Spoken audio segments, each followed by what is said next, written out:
Salut la famille, bienvenue sur ma chaîne. Ici Sion, je suis contente que vous soyez là. Aujourd'hui, on va parler de relations. Encore une fois, il y a un dicton qui dit que lorsque on demande à quelqu'un viens habiter avec moi, c'est une manière de leur demander viens faisons la guerre.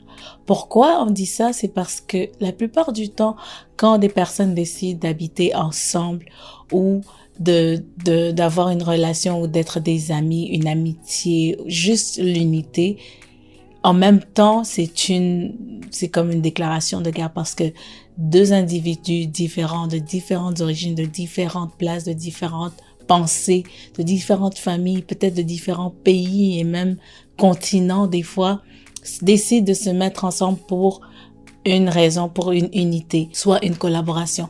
Donc, à chaque fois qu'il y a une entente comme ça de se mettre ensemble, il faut savoir que c'est aussi en même temps un signal qu'il peut y avoir des difficultés, il peut y avoir des frictions, il peut y avoir des mésententes. La chose importante à garder en tête est de se rappeler de ne pas prendre trop d'espace.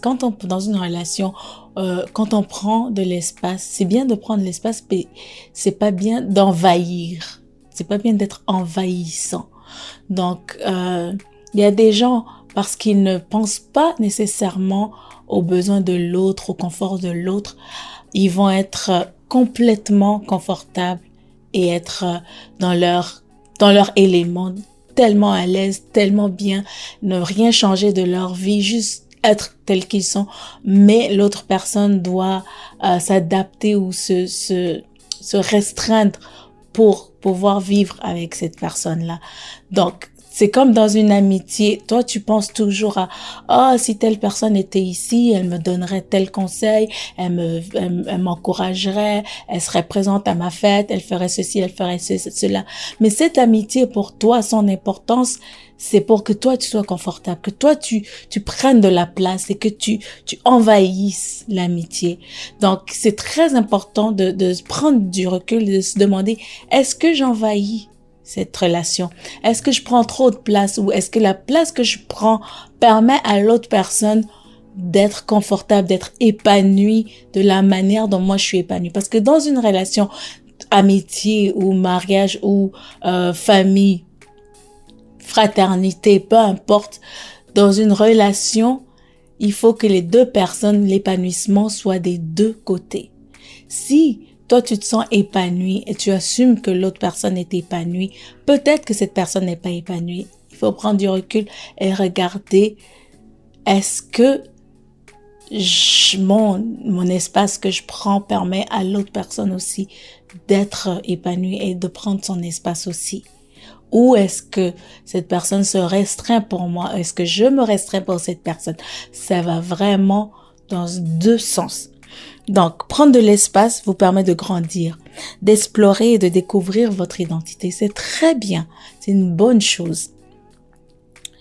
Mais c'est un moment précieux pour la réflexion personnelle. Il faut prendre du temps et se dire, écoutez, est-ce que je me développe? Est-ce que l'autre personne se développe? Est-ce que je donne un espace à l'autre? Tu viens pas, par exemple, à l'église où tu t'assois sur deux chaises et toi, tu prends deux chaises parce que tu réalises pas que les chaises sont faites pour une personne à la fois, tu vois?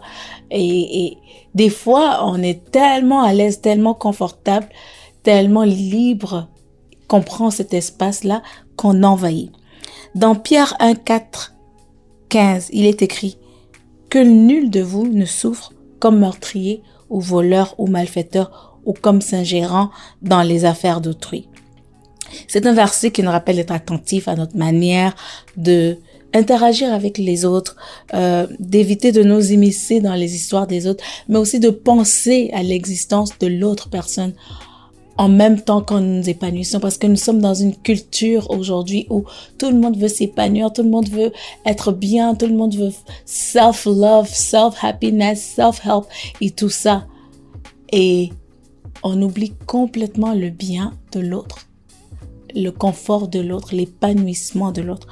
Donc, prenez votre espace, soyez confortable, épanouissez-vous, mais que cet épanouissement-là puisse tenir en compte l'épanouissement d'une autre personne avec qui vous avez une relation. Soit votre famille, soit votre collègue, soit votre partenaire d'affaires, soit votre conjoint, conjointe.